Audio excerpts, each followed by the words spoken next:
Doctrinas del catolicismo romano. La naturaleza de Dios. La Iglesia Católica cree en la Trinidad. Sin embargo, el concepto general del Padre es el de un ser remoto, severo, airado, a quien se tiene que aplacar por la intercesión de Jesús, la Virgen y los santos, como también por penitencias y buenas obras. Este concepto de Dios Padre es completamente contrario a la revelación de su naturaleza, como la tenemos en la persona y las enseñanzas de Jesucristo. Dios es amor, es misericordioso y lleno de compasión. Juan 3:16, 14:9, en su amor, el Padre Celestial ha hecho posible nuestra reconciliación a costa del sacrificio de su propio Hijo. Ahora nos invita con amor a acercarnos a Él y gozar de su presencia y comunión. Oración a los santos. Se enseña que hay un solo Dios, pero es bueno invocar a la Virgen María y a los santos para que intercedan a nuestro favor y nos consigan de Dios las bendiciones que necesitamos. Esta práctica se basa en la idea de que el pecador no se debe atrever a dirigirse a un Dios santo. En cambio, los santos, habiendo pasado por las mismas luchas y tentaciones que nosotros, nos comprenden mejor y nos tienen compasión. Ellos interceden por nosotros, probablemente primero ante la Virgen María. Ella presenta la petición a su Hijo, quien no puede negarle nada a su madre, y él a su vez le presenta la petición a su Padre, Dios. En esta práctica muchas personas adoran a la Virgen María y a los santos. El santo patrón del pueblo toma el lugar de Dios para la gente en muchos lugares. Tal enseñanza deshonra a Dios, haciéndolo menos compasivo, misericordioso, amoroso y comprensivo que los santos. La Biblia enseña todo lo contrario. Nos amó tanto que dio a su Hijo amado para salvarnos. ¿Por qué no ha de interesarse en nuestras necesidades y darnos todas las cosas? Romanos 8:32. Él, más amoroso que cualquier padre o madre humanos, se compadece de sus hijos. Salmo 103:13, 34:8. Esta doctrina distancia al hombre de Dios, quien quiere un acercamiento por el camino abierto por Cristo. El velo del templo se rasgó. Tenemos acceso directo al trono de la gracia. Cristo mismo fue tentado también y se compadece de nosotros. Él es el único abogado que nos hace falta, el único mediador. Hebreos 4, 14 al 16. Primera de Timoteo 2:5. Nos invita a acercarnos confiadamente a Dios. Primera de Juan 2, 1 al 2. Hebreos 7:25. Orar a los santos, a los ángeles o a la Virgen es quitarle a Dios el honor que le pertenece. Si la persona consigue así lo que desea, tiende a agradecérselo a los santos y no a Dios. La Iglesia Católica Romana ha enseñado que deben venerarse las imágenes de Cristo, de la Virgen y de los santos. Esta honra se extiende a los cuadros, las cruces y crucifijos, las medallas, los escapularios y las reliquias. Dios prohíbe terminantemente hacer imágenes para honrarlas o venerarlas. Tan fuerte es esta prohibición escrita por el dedo de Dios en las tablas de la ley, que se ha omitido del catecismo. En la parte sobre los 10 mandamientos, se ha dividido en 2 el mandamiento 9, para que siempre fueran 10. En la Biblia católica, al igual que en la protestante, esta prohibición es el segundo de los 10 mandamientos, en Éxodo 20, 4 al 5. No te harás imagen, ni ninguna semejanza de lo que esté arriba en el cielo. Incluye las imágenes de Cristo, de María, y de todos los santos que están en el cielo con Cristo ahora. Los católicos responden que no adoran las imágenes o los cuadros, solamente los veneran. Pero Dios mismo escribió, no te inclinarás a ellas ni las honrarás. Las flores, las velas, las procesiones, los besos, las oraciones de rodillas ante las imágenes, las promesas que se les hacen, la oración por su protección, las fiestas en su honor, las joyas que se les consagran. ¿Qué son todas esas cosas sino una idolatría en desobediencia abierta al segundo mandamiento? Se acostumbraba a prometer ciertos méritos espirituales o indulgencias a los que visitaban el templo de cierto santo, encendían velas ante su cuadro o imagen, o celebraban una fiesta en su honor. Desde mediados del siglo XX, un avivamiento y la lectura de la Biblia han traído muchos cambios al catolicismo.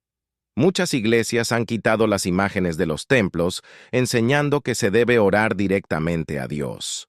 El lugar de la Virgen María. Se le ha asignado a la Virgen María un lugar intermedio entre los santos y Dios, como la principal entre los santos y la Madre de Dios, culto de hiperdulía. Se enseña que María es la Madre de Dios, Reina del cielo, abogada nuestra, nacida milagrosamente por la Inmaculada Concepción, siempre virgen sin mancha de pecado original, defensora nuestra ante su Hijo, esposa de Dios, mediadora de toda la gracia, corredentora de la humanidad y madre de la Iglesia. Después de su muerte, resucitó, y Dios la llevó corporalmente al cielo para hacerla reina de hombres y ángeles. Ninguno de los apóstoles ni de los padres primitivos de la Iglesia dicen nada de esto. Surgieron estas enseñanzas de la amalgama de religiones que empezó bajo Constantino. Se inventaron para que María llegara a ser reina del cielo. Algunos de los grandes hombres de la Iglesia, tales como Nestorio y Anastasia, las combatieron vigorosamente, pero las creencias persistieron como tradición de la Iglesia.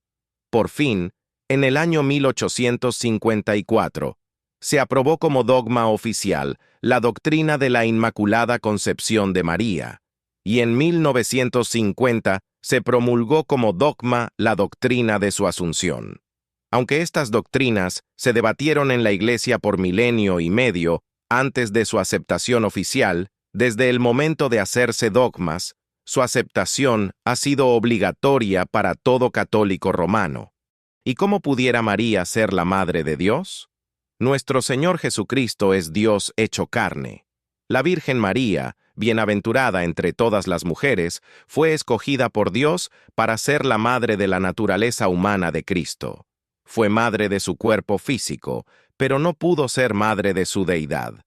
Cristo, la segunda persona de la Santísima Trinidad, es eterno. Como Dios, siempre ha existido. No es lógico hablar de María como la Madre de Dios. Colosenses 1:16, Juan 1, 1 al 3, Juan 8, 57, 58, hablan de la preexistencia de Cristo y prueban que nadie puede ser madre de su deidad. Muchos dirigentes protestaron enérgicamente el empleo de este título, diciendo que era incorrecto, pero por fin se dio aprobación oficial a su uso. La doctrina de la Inmaculada Concepción enseña que María fue concebida sin pecado y nació sin mancha de pecado original. La Biblia no enseña esto. La propia María no lo creía, porque hace mención de su Salvador, Lucas 1, 47. No se enseñó esta doctrina hasta más de 200 años después de su muerte, y se demoró hasta el año 1654 para aceptarla como dogma. Se enseña que María fue siempre virgen. José, su esposo, lo era solo de nombre, para ser su protector. Los llamados hermanos de Jesús eran primos hermanos, pues María no tuvo otros hijos. Para los evangélicos es de poca importancia si María tuvo o no otros hijos. Sin embargo, no deshonramos a María al creer lo que parece indicar la Biblia, que ella tuvo otros hijos. La Biblia enseña que el matrimonio es honroso, Hebreos 13:4, Mateo 1, 24 y 25. Parece enseñar claramente que después del nacimiento de Jesús, José y María llevaron la vida normal de cualquier matrimonio. Si no tuvieron hijos, la palabra primogénito es por demás en este texto. No se habla del hijo mayor de una familia si no hay más de uno. Mateo 12:46 habla de los hermanos de Jesús. En Mateo 13, 55 y 56, el pueblo da los nombres de sus 4 hermanos varones. Parece extraño que citara los nombres de unos primos, cuando se estaba tratando de identificar al Señor con los miembros de su familia inmediata. Marcos 6:3, Juan 2:7, Juan 7, 3, 4 y 10, Hechos 1:14, Primera de Corintios 9:5, Gálatas 1:19. La mención de los hermanos de Cristo en compañía de María nos fortalece en la creencia de que eran los hijos de ella y no sus sobrinos. Marcos 3:31-32. Se presenta a María como mediadora para la humanidad. En el Ave María se reza: Santa María, Madre de Dios, ruega por nosotros los pecadores, ahora y en la hora de nuestra muerte. Amén. En el Rosario, se rezan 10 Avemarías por cada Padre Nuestro, poniendo así más importancia sobre la abogacía de María que sobre la forma de oración que Cristo enseñó. Tenemos 3 motivos principales para no dirigirnos a Cristo o a Dios el Padre por medio de María como mediadora. Primero, es antibíblico. Cristo es el único mediador. Primero de Timoteo 2:5. 2. Es inútil. Cristo enseñó, cuando estaba aún en la tierra, que María no tenía más privilegios o derechos que cualquiera que creyese en él. Mateo 12:46-50, Lucas 11:27-28, Marcos 3:31-35. Tercero, es innecesario. ¿Por qué andar con rodeos cuando tenemos la invitación de llegar directamente a Cristo? Hebreos 4:15-16. Y ya que hemos nacido de nuevo, tenemos derecho a ir directamente a nuestro Padre Celestial en oración. Lucas 11:1 y 2. La Biblia, la Iglesia Católica cree en la inspiración divina de la Santa Biblia, pero dice: las verdades reveladas por Cristo están contenidas parte en la Biblia y parte en la tradición eclesiástica. Pone a la Iglesia como la autoridad suprema para la fe y la conducta de sus miembros. Como la Iglesia ha determinado qué libros aceptar en el canon de la Biblia y qué libros rechazar como no inspirados, le atribuye mayor autoridad que a la misma Biblia. Donde hay conflicto entre las tradiciones eclesiásticas y la Biblia, generalmente se acomoda la interpretación de la Biblia de tal manera que esté de acuerdo con las tradiciones, o por lo menos no dé la impresión de contradecirlas. La Iglesia evangélica pone a la Biblia, y no a la Iglesia, como la autoridad suprema para la fe y la conducta de sus miembros. Debe vivir en obediencia a la palabra de Dios. Donde hay conflicto entre ella y las tradiciones eclesiásticas, rechaza estas y defiende aquella. Isaías 8:20, Mateo 15:3, Mateo 6:9. Cuando una persona o una iglesia pone la tradición eclesiástica al mismo nivel de las Escrituras, está quebrantando el mandato divino de Deuteronomio 4:2 y corre el peligro de que caiga sobre ella el juicio pronunciado en Apocalipsis 22:18. En la página siguiente, se presenta un cuadro del desarrollo doctrinal en la Iglesia Católica Romana. Muestra lo desastroso de poner el criterio de la Iglesia por encima de la autoridad de la Biblia. Algunas de esas doctrinas se discutieron durante varios siglos antes de ser declaradas artículos de fe. Algunas fueron afirmadas en un concilio y reafirmadas en otros, pudiéndose escoger entre 2 o más fechas. Los católicos creen que su Biblia es la verdadera y la Biblia protestante está incompleta. Dicen: la Iglesia Católica Romana es la depositaria de la palabra divina, y de ella se recibieron las Sagradas Escrituras. La Biblia vino de la Iglesia Apostólica primitiva antes que se formara la Iglesia Católica. Pertenece a todo el cristianismo, que tiene la misión de entregarla al mundo entero. El Vaticano tiene algunos manuscritos muy antiguos, pero hay otros. Fechas clave en el desarrollo doctrinal año después de Cristo. Año 381, Organización del Culto de María. Año 593. Introducción de la doctrina del purgatorio. Año 608, comienzo del papado. Año 787, culto a imágenes y reliquias. Año 1000, canonización de los santos. Año 1100, culto a los santos y a los ángeles. Año 1100, sacrificio de la misa. Año 1100 pago por las misas. Año 1123 celibato del sacerdocio declarado obligatorio. Año 1160 los 7 sacramentos. Año 1190 venta de indulgencias. Año 1215 la transustanciación. Año 1215 confesión auricular declarada artículo de fe. Año 1229 prohibición que los laicos lean la Biblia. Año 1303 no hay salvación fuera de la Iglesia Católica Romana. Año 1439 purgatorio declarado artículo de fe. Año 1546 la traducción tiene la misma autoridad que la Biblia. Año 1854 la Inmaculada Concepción de María. Año 1870 la infalibilidad del Papa al hablar ex cátedra. Año 1950 la Asunción de María. Se han traducido las versiones protestantes directamente de los idiomas originales, hebreo y griego, al idioma del pueblo. Algunas versiones católicas son traducciones de la versión latina llamada Vulgata, que fue tomada de los idiomas originales. Es más fácil conservar el significado del mensaje traduciéndolo directamente de los manuscritos originales al idioma del pueblo. Algunas versiones católicas más nuevas son traducciones directas de los idiomas originales, y en algunas han colaborado católicos y protestantes en la traducción.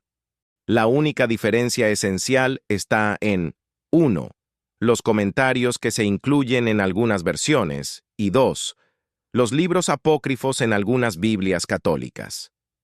Algunas versiones católicas incluyen en la Biblia los libros apócrifos, o deuterocanónicos, es decir, del segundo canon. Estos libros no fueron reconocidos como inspirados cuando se hizo el canon de la Biblia. Los protestantes no los incluyen en su Biblia por varios motivos. L. Algunos de sus escritores niegan ser inspirados. 2. N. O tenían lugar en el canon del Antiguo Testamento. 3. Ninguno de los libros es citado por Cristo ni por los apóstoles. 4. Contienen doctrinas que contradicen las Sagradas Escrituras. 5.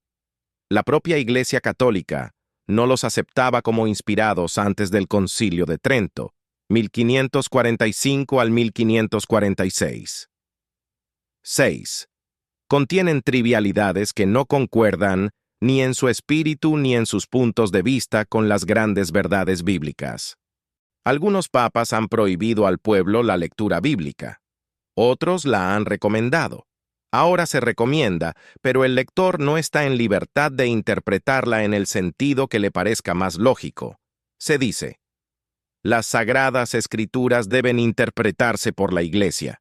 Si se les dejara a los laicos, probablemente interpretarían erróneamente algún pasaje. Con respecto a la incapacidad del pueblo para entender la Biblia, ¿a quiénes fueron dirigidos los mensajes de los profetas y la mayoría de los discursos de Jesús que tenemos en la Biblia? Al pueblo común y en un lenguaje sencillo. ¿Por qué no los ha de entender el pueblo común en el día de hoy? Dios les mandó a los israelitas enseñar las Escrituras a sus hijos en su casa, Deuteronomio 6, 6 al 8. ¿Por qué no las han de comprender nuestros hijos en el siglo XX? En tiempos bíblicos se recomendaba la lectura de las Escrituras. La entrada de la palabra iluminaba la mente. No era peligroso para la Iglesia. ¿Por qué ha de serlo ahora si la Iglesia se basa en las Escrituras? Hechos 17:11, Juan 5:39, Josué 1:8, Primera de Pedro 2:2, Juan 16:13, Salmo 1:1 al 3, Salmo 19, 7 al 10, Salmo 119, 105 y 139, Mateo 22:29, Segunda de Timoteo 3:15 al 17. Nos hacemos eco de las palabras del apóstol Juan: bienaventurado el que lee. Apocalipsis 1:3. La Iglesia. La Iglesia Católica Romana es la única Iglesia santa y apostólica, es la Iglesia universal y fuera de ella no hay salvación. decían los católicos en el pasado, pero ya reconocen a otros cristianos como hermanos separados. La verdadera Iglesia universal se compone de todos los que han nacido de nuevo, es decir, los que han creído en Cristo como su Salvador. Juan 3, 3 y 16, Juan 17, 3 y 24, Primera de Corintios 12, 13. Creen que Cristo fundó la Iglesia sobre Pedro. Pedro recibió de Cristo las llaves del reino de Dios, con lo que se convirtió en el vicario de Cristo, su representante en la tierra y jefe supremo del cristianismo. Pedro fundó la Iglesia de Roma y le entregó a su sucesor el poder de las llaves. Desde entonces, una sucesión divinamente ordenada de papas ha recibido y transmitido la autoridad que Cristo le dio a Pedro. La Iglesia está fundamentada en la confesión de Pedro: Tú eres el Cristo, el Hijo del Dios viviente. Mateo 16, 16 y 18. Sobre esta verdad, esta fe en Jesucristo el Hijo de Dios, el Señor edifica su Iglesia universal. En el versículo 18, hay un juego de palabras. El nombre de Pedro en griego es Petras, que quiere decir piedra pequeña. En cambio, Petra es la palabra para peña, roca grande. Cristo dijo: Tú eres Petros, y sobre esta Petra, refiriéndose a la confesión de Pedro, edificaré mi Iglesia. Tú eres una piedra pequeña, y sobre esta peña grande, que acabas de señalar en tu confesión de fe, edificaré mi Iglesia. Pedro comprendió que él no era la peña sobre la cual se edificaría la Iglesia. Explica en su primera epístola que Cristo es la peña, el fundamento de la Iglesia. Todos los cristianos son piedras vivas que son edificadas sobre él como casa espiritual. Primera de Pedro 2:4 al 8. De esta misma forma, lo entendía también el apóstol Pablo. Primera de Corintios 3:11, Efesios 2:20 al 22. No hay pruebas de que Pedro haya estado en Roma. Algunos creen que su saludo desde la iglesia en Babilonia, en Primera de Pedro 5:13, pudiera referirse a Roma. Sin embargo, cuando Pablo les escribe a los creyentes de Roma, no hace mención de Pedro entre todos los saludos que envía. Algo raro si Pedro era pastor de aquella iglesia. Durante los primeros siglos de la era cristiana, las iglesias de Jerusalén, Alejandría, Antioquía y Constantinopla eran tan importantes como la de Roma. La sede de la iglesia madre fue Jerusalén, y no Roma, y el pastor de la iglesia de Jerusalén era Jacobo, y no Pedro. Gálatas 2:9 y 12. Ya hemos visto cómo se originó la doctrina de la sucesión papal.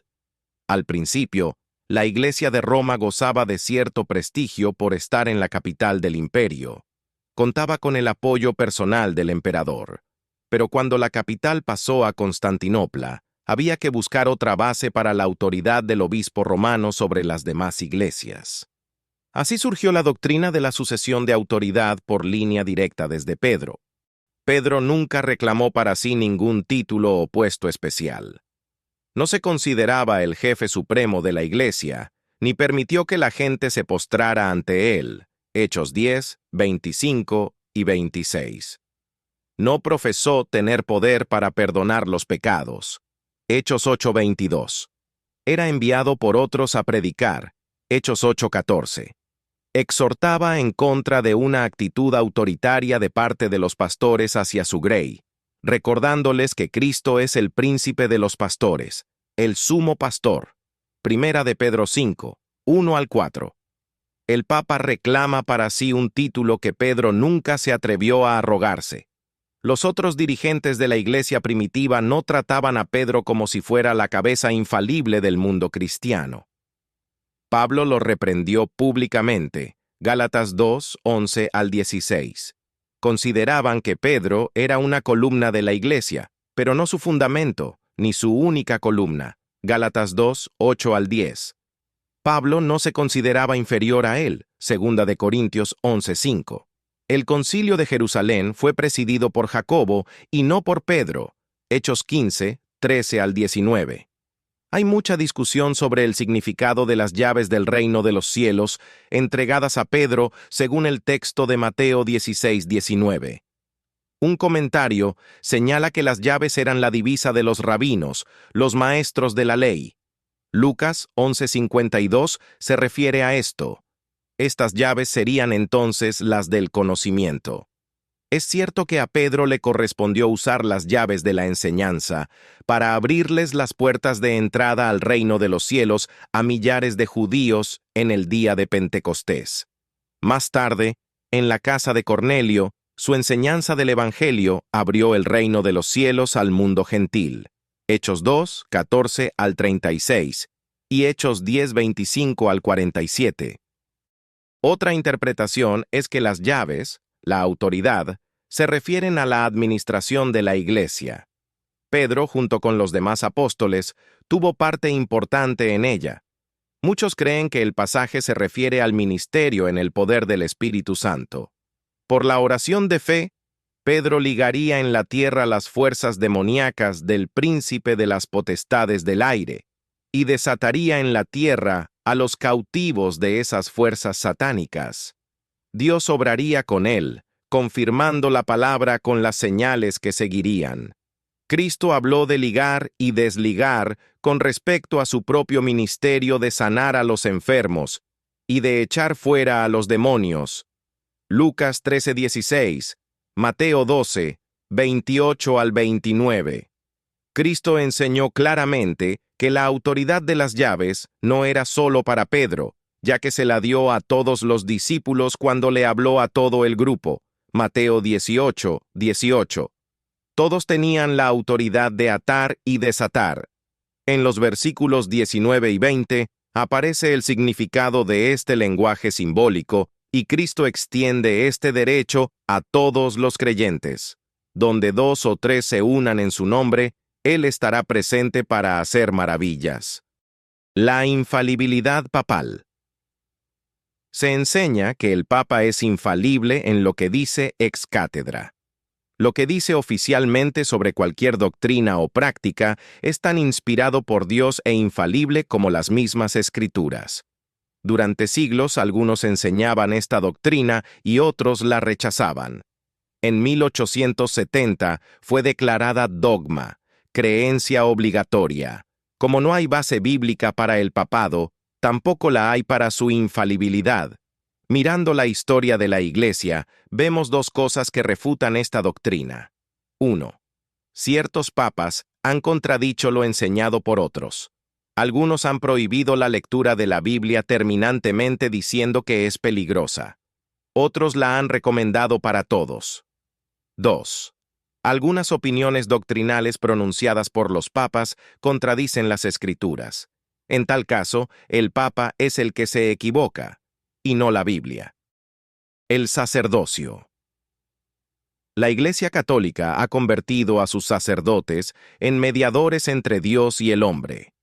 Hay que confesarles los pecados, y de ellos se recibe el perdón. Todo ministro de Dios, y aún todo creyente en Cristo, tiene ciertas responsabilidades de interceder por otros en oración. En un sentido espiritual, ejercemos un sacerdocio de intercesión. Apocalipsis 1, 5 al 6. La Biblia nos exhorta a confesar nuestras ofensas unos a otros y orar los unos por los otros. Santiago 5, 16. Pero es Dios quien perdona los pecados, y Jesucristo es el único mediador entre Dios y los hombres, según 1 de Timoteo 2:5. Nos invita a llegarnos directamente a Él. Mateo 11, 27 al 28. Nuestro sacerdote, 1 de Juan 2:1. Su sangre nos ha conseguido el acceso a la presencia misma de Dios. Hebreos 4, 14 al 16, Hebreo 10, 18 al 22. Los apóstoles nunca fueron nombrados sacerdotes. Cristo nos advirtió del peligro de que los dirigentes espirituales se convirtieran en jefes deseosos de títulos y de poder. Llegó a prohibir que le dieran a un hombre el título de padre que reclamaban para sí los rabinos de su tiempo. Mateo 23, 8 al 12. Se dice, El sacerdote debe proceder con la debida intención mientras realiza sus tareas, o de lo contrario su servicio no será eficiente. Si viviera en pecado, pero actuara con la debida intención, sus actos sacerdotales seguirían siendo eficaces. El libro de Hebreos nos enseña que el sacerdocio imperfecto de los hombres desapareció para dar lugar al sacerdocio perfecto de Cristo. Este sacerdocio no ha fracasado, y por tanto no tenemos que recurrir al sacerdocio de hombres débiles e imperfectos. Hebreos 7, 11 al 12, 16 al 28, Hebreos 8, 1 al 6, Hebreos 4, 14 hasta el capítulo 5, versículo 10. Ni la rectitud de intención, ni la obra misma de nuestro sacerdote pueden fallar. En 1123 después de Cristo, se estableció como norma oficial de la Iglesia Católica que sus sacerdotes no debían casarse. Esa prohibición no está en la Biblia. Los sacerdotes del Antiguo Testamento eran casados y el puesto pasaba de padre a hijo. En la Iglesia Apostólica, los pastores, obispos o ancianos también eran casados. Primera de Timoteo 3, 2, 4 y 5, Tito 1, 5 y 6. Dios mismo instituyó el matrimonio antes de la caída y afirmó que no era bueno que el hombre estuviera solo. Génesis 2, 18 al 24, Génesis 1, 27 al 28. Se debe honrar el matrimonio y no violarlo. Hebreos 13, 4. La prohibición de casarse se halla en la lista de doctrinas de demonios, en Primera de Timoteo 4, 1 al 3. Tal prohibición ha contribuido a mucha inmoralidad de parte del clero. Pablo enseña que es mejor casarse que estar tentado continuamente. Aunque es cierto que las responsabilidades familiares pueden limitar el tiempo disponible para la obra de Dios. Primera de Corintios 7, 1, 2 y 9. Aspectos de la salvación. El pecado y su remedio. Los pecados, según los católicos, se dividen en dos categorías: mortales y veniales. Los mortales, que son más graves, no pueden ser expiados por el sufrimiento o las obras buenas. El que haya cometido uno de ellos y no consiga su perdón por medio de los sacramentos y disposiciones de la Iglesia Católica, sufrirá en el infierno por toda la eternidad. La Biblia no hace esta distinción entre los pecados. Además, enseña que es la sangre de Cristo la que nos limpia de todo pecado, y no los sufrimientos o las obras del hombre, ni tampoco los sacramentos de la Iglesia. Primera de Juan 1, 7 y 9. Se enseña que los católicos que mueren sin haber dado satisfacción por sus pecados veniales irán al purgatorio, lugar de tormento.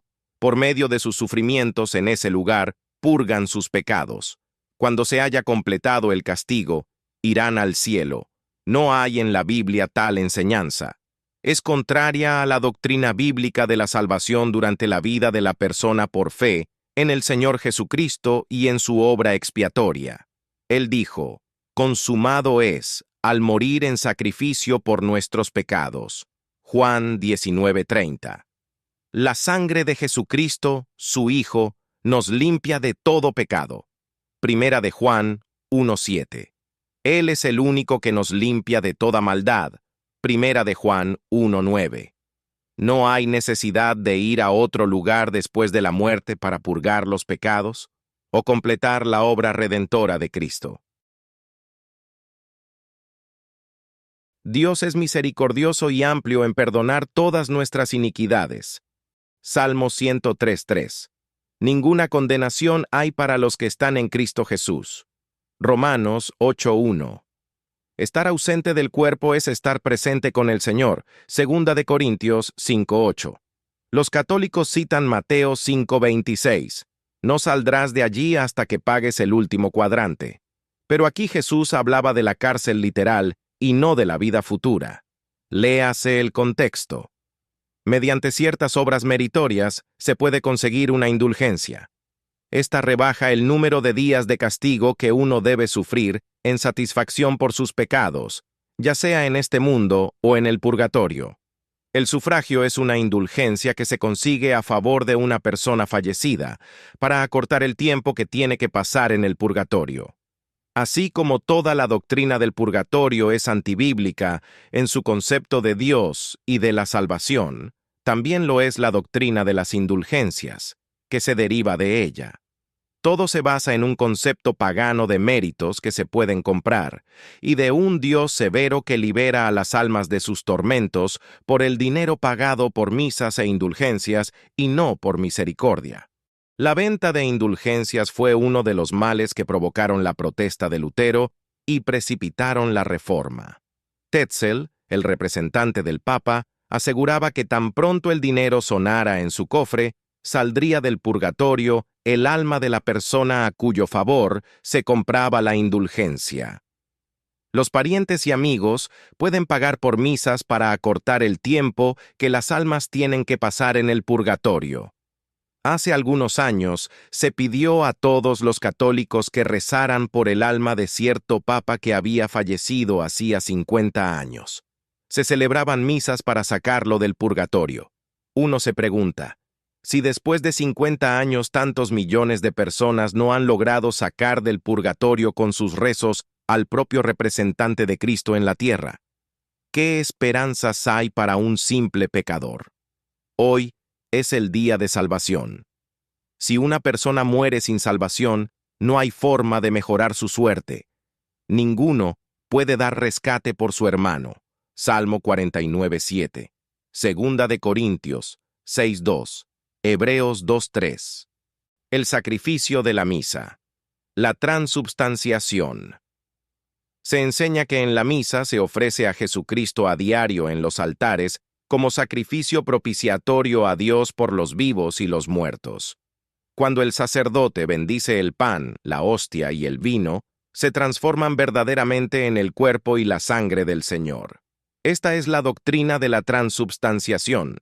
Cristo es sacrificado de nuevo, en un sacrificio no cruento, que se considera una continuación de su sacrificio en la cruz. Hebreos 9:12 y del 24 al 28. Hebreos 10:10 al 14. Dice que el sacrificio de Cristo fue realizado de una vez por todas. Él ya no vuelve a morir. Romanos 6:9. Está en los cielos y no puede ser sacrificado cada día en miles de altares. Filipenses 2:8 al 9, Hechos 2:33 al 36. En el año 1215, la Iglesia adoptó la idea de que el vino y el pan se convertían en el cuerpo y la sangre de Cristo. Pero cuando Jesús dijo, «Esto es mi cuerpo», su cuerpo físico estaba presente en medio de ellos.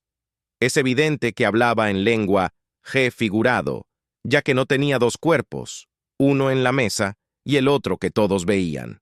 Su mensaje era, «Lo que el pan es para el cuerpo, lo soy yo para el alma».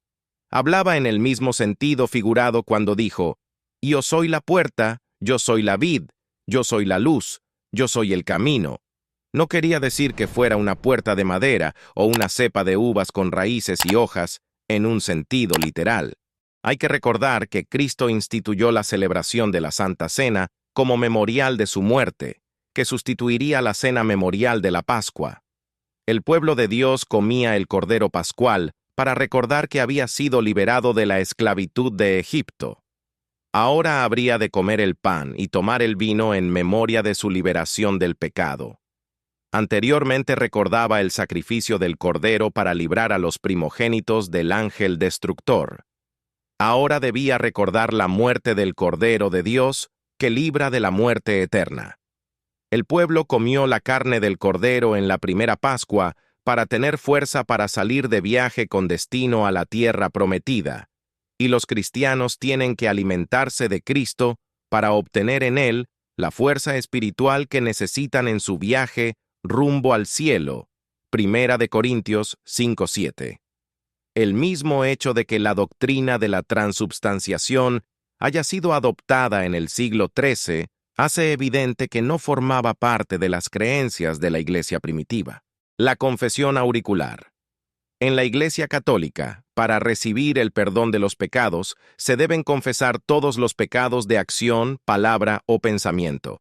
Si la persona no recuerda u oculta parte de ellos, se invalida la absolución que le da el confesor. Para ayudarle a vencer la timidez y hacer una confesión completa, el confesor debe preguntarle si ha hecho, dicho o pensado tal o cual cosa. Lejos de limpiar la conciencia, estas preguntas sirven muchas veces para despertar la curiosidad de los inocentes y encaminarlos hacia la inmoralidad y la perdición. Sus efectos en el mismo confesor son lamentables. Por su propio testimonio, se sabe que muchos sacerdotes que habían dedicado su vida a Dios con el sincero deseo de servirle, han terminado por horrorizarse y desilusionarse al comprender su responsabilidad en la confesión auricular. De la confesión auricular se derivan consecuencias tan serias que se oye decir: yo soy católico, apostólico y romano, jamás voy a permitir que mi esposa y mis hijos vayan a confesarse. Por sus frutos negativos, sabemos que este sistema ha sido dispuesto por Dios. Mateo 7:20. La absolución divina no depende de que hagamos una completa de nuestras faltas. El publicano solamente oró: Dios, sé propicio a mí, pecador, y recibió el perdón. Lucas 18, 13 y 14. No tenemos que remover el fango en busca de pecados ya olvidados. Dios conoce todos sus tristes detalles. Basta que reconozcamos nuestra maldad con un arrepentimiento sincero. Si acudimos directamente a Dios, Él nos perdona y nos da una mente limpia. Dios no quiere que se hable tan siquiera de las torpezas del pecado, mucho menos que se insinúen en mentes inocentes en nombre de la religión. Efesios 5, 3 y 12. La Biblia dice que debemos confesar nuestras ofensas los unos a los otros y orar los unos por los otros, pero esto no tiene nada que ver con el sistema que se sigue en la confesión auricular, ni el ambiente en medio del cual se desarrolla. Santiago 5:16. Debemos confesar nuestra ofensa ante aquel a quien hayamos ofendido. Es necesario reconocer las faltas y reparar el mal que hayan causado. Quien le robe un pan al panadero no podrá conseguir que lo perdone el carnicero, por mucho que se lo suplique. Si hemos ofendido a un ser humano, es a este ser humano al que debemos confesarle nuestra culpa y pedirle perdón. Mateo 5, 23 y 24. Igualmente, si hemos ofendido a Dios, es a Él a quien le hemos de confesar nuestro pecado, y solo Él nos lo podrá perdonar. Proverbios 28:13, Salmo 32:5, Primera de Juan 1:9. La absolución. Se enseña que Dios les dio a los apóstoles y a sus sucesores, los obispos y sacerdotes, la autoridad de perdonar los pecados, según Juan 20:23. En los grandes discursos y las epístolas que los apóstoles han escrito sobre la salvación, no nos dan ni la más mínima idea de que ésta se pueda conseguir por la confesión de los pecados a un sacerdote para que él nos dé la absolución, o sea, el perdón de los pecados. Solo Dios puede perdonar los pecados. ¿Cómo entendieron los discípulos las palabras de Cristo en Juan 20:23? La multitud, compungida de corazón en el día de Pentecostés, les preguntó a Pedro y a los apóstoles: Hermanos, ¿qué haremos? En aquel momento, ¿qué respondió Pedro? ¿Acaso dijo: confiésense con nosotros y los absolveremos? Al contrario, les dijo: arrepentíos y bautícese cada uno de vosotros en el nombre de Jesucristo para perdón de los pecados. El método que empleó para ofrecerles la remisión de sus pecados fue señalarles el camino del arrepentimiento y la fe en Jesucristo. Hechos 2:37 al 38. El carcelero de Filipos clamó: ¿qué debo hacer para ser salvo? ¿Lo perdonó Pablo? De ninguna manera. Le dijo: cree en el Señor Jesucristo y serás salvo. Hechos 16:30 y 31.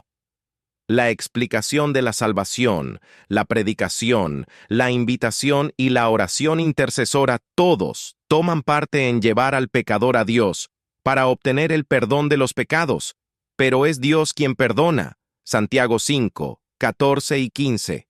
Primera de Juan 5, 16. Hechos 8, 22. Salmo 32, 5. Para poner en libertad a los cautivos de Satanás y para el perdón de los que se han rebelado contra Dios, somos embajadores de Cristo con el ministerio de la reconciliación. Segunda de Corintios 5, 18 al 20.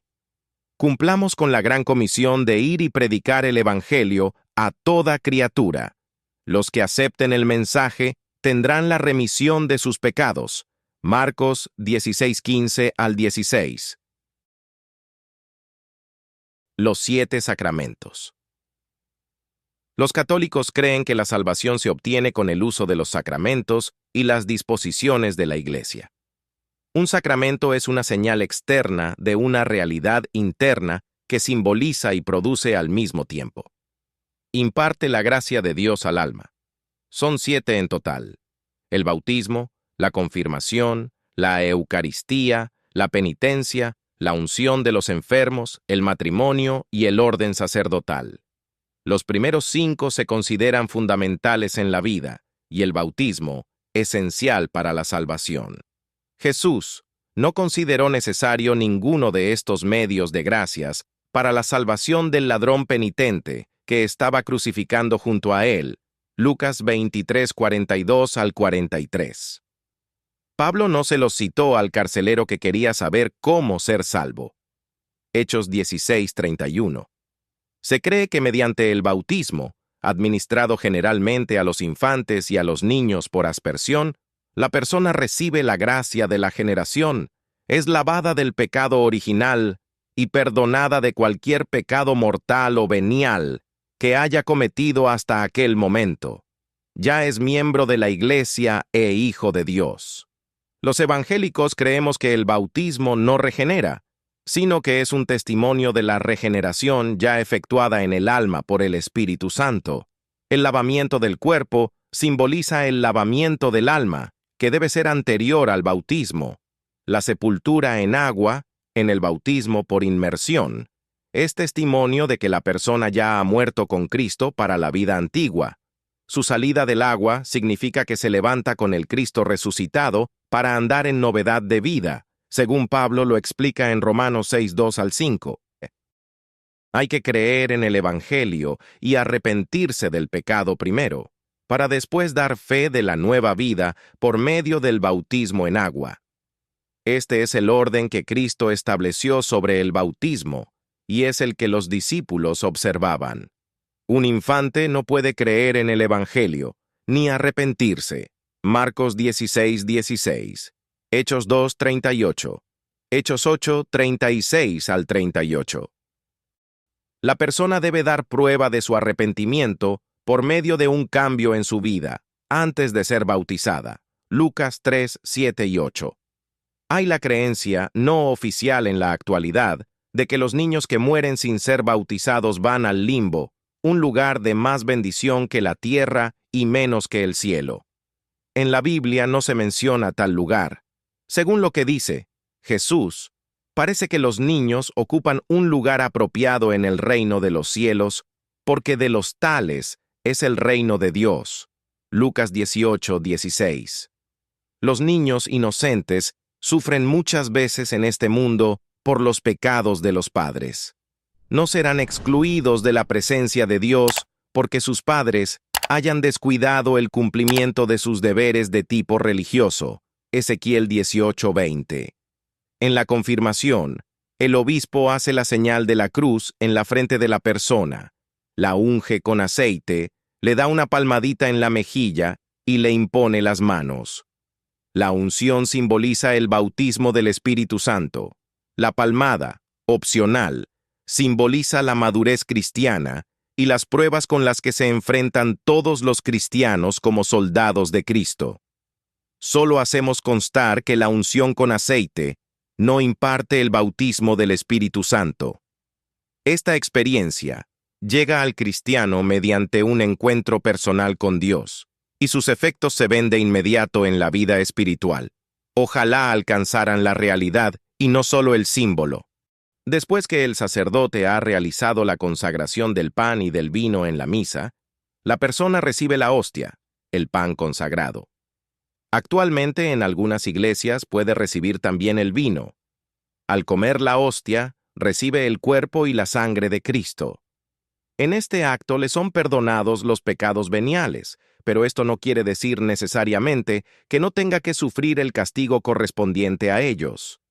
La Biblia enseña que la Santa Cena nos quedó como memorial o recordatorio de la muerte del Señor y no como un medio a través del cual podamos alcanzar el perdón de los pecados. La persona que ha cometido algún pecado mortal después del bautismo debe hacer una confesión completa al sacerdote. Este le indicará cierta penitencia, alguna acción meritoria que debe hacer para demostrar la sinceridad de su arrepentimiento. Puede ser rezar cierto número de Padre Nuestros, Mateo 6:9 al 13, o Ave Marías, o afligirse el cuerpo para purificar su alma.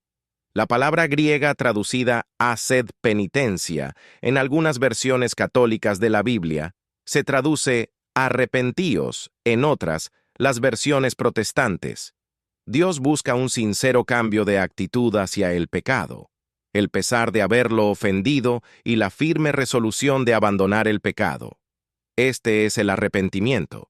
Demasiadas veces, después de hacer penitencia, los penitentes vuelven a los mismos pecados sin dar indicación alguna de un verdadero arrepentimiento de corazón. La idea de obtener el favor de Dios castigando el cuerpo se encuentra en muchas religiones paganas. No tiene lugar en el cristianismo, porque Cristo ya sufrió el castigo de nuestros pecados. Además, Dios nos ama. Lo que Él busca no es la aflicción del cuerpo en la penitencia, sino el arrepentimiento del corazón y la fe en el sacrificio que Cristo hizo en lugar nuestro. Muchas personas piadosas pasan noches de rodillas, laceran el cuerpo con púas, se flagelan, hacen largas peregrinaciones, caminan de rodillas, ayudan y hacen muchas otras cosas para obtener el favor de Dios. No saben que las bendiciones de Dios no se obtienen ni con sufrimientos ni con buenas obras. Somos justificados por la fe, no por obras para que nadie se gloríe. Efesios 2, 8 al 9, Gálatas 3, 11. Mientras uno no crea que Dios lo ha perdonado y siga castigándose, no tendrá paz. De esta manera deshonra a Dios, porque muestra que no cree en su promesa, ni cree que el sacrificio de Cristo sea suficiente sin que el culpable también tenga que sufrir. Pero una vez que acepte el perdón, creyendo en la promesa, alcanzará la paz con Dios y consigo mismo, y se establecerá una gozosa comunión con Él. Romanos 5, 1. Los católicos citan 1 Corintios 5, 5 al hablar sobre la destrucción de la carne para que el alma sea salva. Un estudio del contexto muestra claramente que no se trata de la penitencia en este caso. Es incorrecto el concepto de que el cuerpo es malo y tiene que ser castigado. El cuerpo del cristiano renacido es templo del Espíritu Santo y se somete al Espíritu.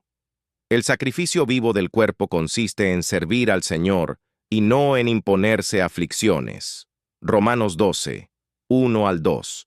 En el sacramento de la extremaunción, el sacerdote unge párpados, las orejas, la nariz, los labios, la ingle, las manos y los pies. Esto es para que el Señor le perdone los pecados o faltas que haya cometido por la vista, el oído, el olfato, el gusto, el tacto o los pies. El ungir con aceite, símbolo del Espíritu Santo, y orar por los enfermos para que Dios los sane es práctica bíblica. Santiago 5, 14 y 15. El rito de la extremaunción en sí no puede quitar el pecado. Solo pudiera ayudar al moribundo a encomendar su alma a Dios.